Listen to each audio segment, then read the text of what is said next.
Welcome to Chillin' 101. We hope this video helps. In this video, I will explain how to play Fallout 3 with a controller.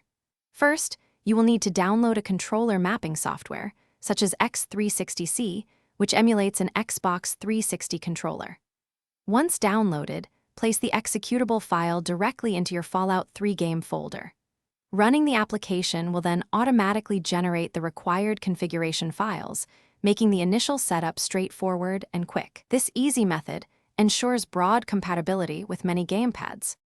Now, open the X360C application. It will prompt you to search for game settings online, which can help with pre-configured layouts.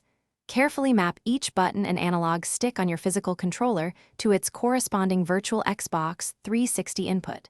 This ensures all in-game actions respond correctly. After mapping, remember to save your configuration within the software.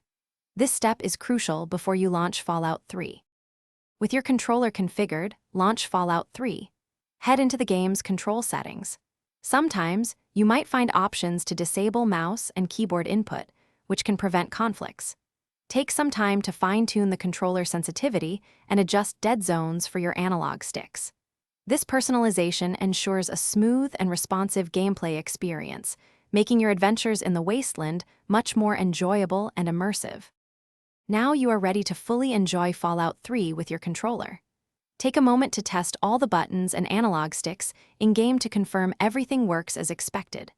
For an even better experience, explore community-made mods that can enhance controller support or improve the user interface.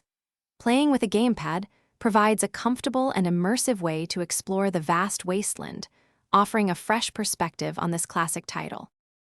Thanks for watching. Consider subscribing if we helped you.